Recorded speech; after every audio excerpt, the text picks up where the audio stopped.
क्या पूरी दुनिया में टेस्ला की जगह टाटा का राज होगा?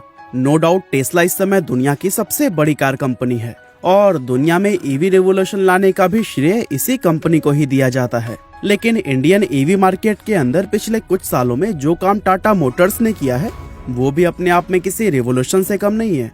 साल 2021 में भारत के अंदर कुल 13,700 इलेक्ट्रिक कार सेल हुई थी, जिसमें से 11,600 कार्स अकेले टाटा मोटर्स ने ही बेची थी। और इस डेटा के अकॉर्डिंग इंडिया के ईवी सेगमेंट में टाटा ने 80% से भी ज्यादा मार्केट शेयर पर कब्जा किया हुआ है। वहीं टाटा ईवी का वर्ल्ड वाइड मार्केट शेयर भी अब 5% से बढ़कर 15% हो चुका है।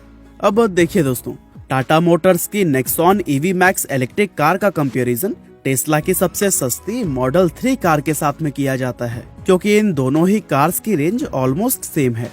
लेकिन टेस्ला के लिए दिक्कत की बात यह है कि टाटा की इस कार का प्राइस मॉडल 3 की तुलना में आधे से भी कम है।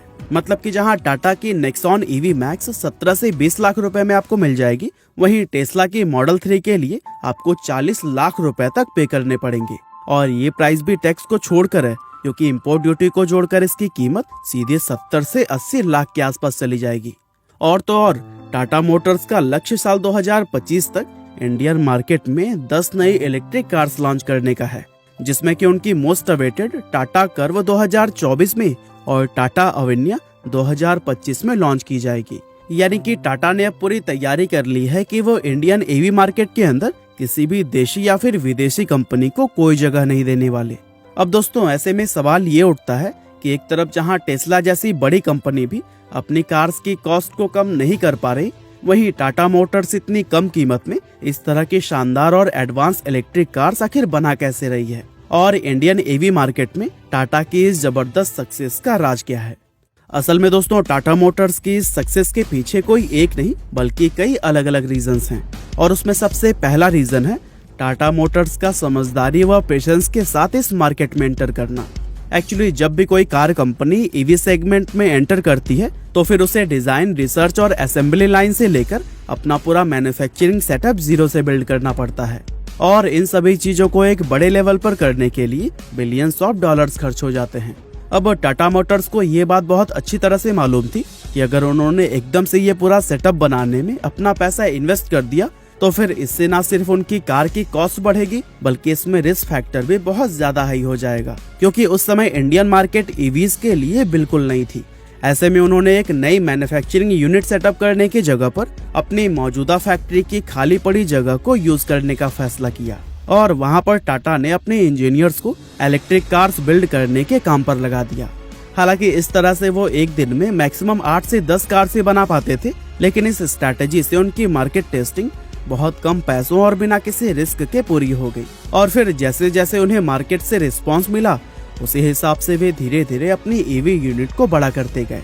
इसके अलावा टाटा मोटर्स का टाटा ग्रुप की दूसरी कंपनीज के साथ में कोलैबोरेशन करना भी इसकी सबसे अहम स्ट्रैटेजीज में से एक रही थी, जहां टाटा मोटर्स ने अपनी इस स्ट्रैटेजी को मार्वल सिनेमैटिक यूनिवर्स की तरह ही टाटा यूनिवर्स का नाम दिया था।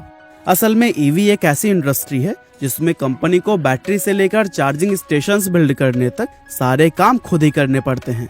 अब चूंकि कोई भी कंपनी सभी कामों में एक्सपर्ट नहीं होती है, ऐसे में ये सब काम करने में न सिर्फ कंपनी का अच्छा खासा टाइम बर्बाद होता है, बल्कि इन सभी प्रोसेस में बहुत सारा एक्स्ट्रा पैसा भी खर्च हो जाता है। ऐसे में टाटा मोटर्स ने किया क्या कि उन्होंने ये सारे काम खुद करने की जगह पर अलग अलग काम टाटा ग्रुप की ही उन अलग अलग कंपनीज को सौंप दिए जिन कंपनीज की इन कामों में एक्सपर्टीज है। फॉर एग्जाम्पल, टाटा मोटर्स ने चार्जिंग स्टेशन बनाने का काम टाटा पावर को, सॉफ्टवेयर का काम टीसीएस को और बैटरी बिल्ड करने का काम टाटा केमिकल्स को सौंपा हुआ है। और इस स्ट्रैटेजी की वजह से न सिर्फ टाटा मोटर्स के ईवी सेगमेंट का हर एक काम समय से पहले पूरा होता है, बल्कि साथ ही किसी भी चीज में उनका एक्स्ट्रा पैसा भी खर्च नहीं होता। और यही वजह है कि पूरी दुनिया के अंदर जितनी सस्ती इलेक्ट्रिक कार टाटा मोटर्स बना रही है, उतनी सस्ती और दूसरी कोई भी कंपनी नहीं बना पा रही। इसके अलावा टाटा मोटर्स ने मार्केट और कस्टमर की नीड को समझने में भी बहुत मेहनत से काम किया है, और ये उनके इस सफलता की तीसरी अहम वजह है। दरअसल टाटा मोटर्स को आज ये मालूम है कि इंडियन कस्टमर एक इलेक्ट्रिक कार के अंदर क्या क्या चाहता है और क्या नहीं चाहता। ऐसे में वो बिना किसी फालतू के फैंसी फीचर्स को ऐड किए बिना सिर्फ कस्टमर की नीड के अकॉर्डिंग सिंपल ईवीज बनाने पर अपना फोकस रखते हैं। और इसीलिए आज इंडियन कस्टमर्स टाटा मोटर्स की ईवीज को सबसे ज्यादा पसंद कर रहे हैं। अब दोस्तों, टाटा के इन स्ट्रैटेजीज को देखते हुए शायद ही टेस्ला भारत में आना चाहेगी, और मान लीजिए कि आ भी जाती है तो फिर उनके यहाँ पर सफल होने के चांसेस लगभग ना के बराबर होंगे। और ऐसा होने के भी 3 अहम कारण हैं, जिसमें सबसे पहला रीजन है टेस्ला कार्स का प्राइस, जो कि इंडियन मार्केट के हिसाब से बहुत ज्यादा हाई है। फॉर एग्जाम्पल, टेस्ला की सबसे सस्ती मॉडल 3 कार की भी अगर बात कर लें तो उसकी कीमत 40 लाख रुपए के करीब निकल कर आती है, और टैक्स लगने के बाद से इंडिया में इस कार की कीमत इससे भी डबल यानी कि 75 से 80 लाख रुपए के करीब हो जाएगी। अब ऐसे में कोई भी भारतीय कस्टमर भला डबल या ट्रिपल प्राइस चुकाकर एक ऐसी ईवी क्यों खरीदेगा जिसके बराबर की रेंज टाटा 17 से 20 लाख रुपए के ही कार्स में ऑफर कर रहा है। इसके अलावा टेस्ला का भारत में फेल होने का दूसरा रीजन है चार्जिंग स्टेशंस, जिन्हें कि इंडिया में बिल्ड करना किसी भी कंपनी के लिए एक बहुत बड़ा चैलेंज होगा। असल में हमारा भारत एक बहुत बड़ा देश है, जहां ईवीज के लिए चार्जिंग स्टेशंस बिल्ड करना हद से ज्यादा टाइम कंज्यूमिंग और हाई कॉस्ट प्रोसेस है। ऐसे में टेस्ला ही क्या, दुनिया के किसी भी कंपनी के लिए ये काम करना बहुत ज्यादा मुश्किल होगा।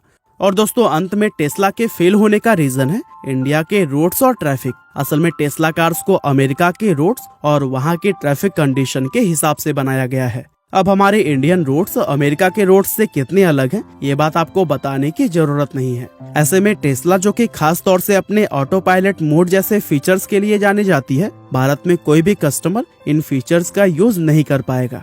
और जब ये स्पेशल फीचर से किसी काम के नहीं होंगे तो भला कोई टेस्ला का कार क्यों खरीदेगा। अब वैसे भी टाटा के डेडिकेशन को देखते हुए तो लगता है कि टेस्ला के सामने ये नौबत आएगी ही नहीं, क्योंकि टेस्ला के इंडियन मार्केट में एंटर करने के चांसेस अब लगभग ना के बराबर नजर आते हैं। और हमारी भारतीय सरकार भी भारतीय कंपनियों को ही सपोर्ट करती हुई दिखाई दे रही है। बाकी हमारी आज की इस वीडियो में बस इतना ही था। यह वीडियो आपको कैसी लगी हमें कमेंट करके जरूर बताइएगा। आपका बहुमूल्य समय देने के लिए बहुत बहुत धन्यवाद।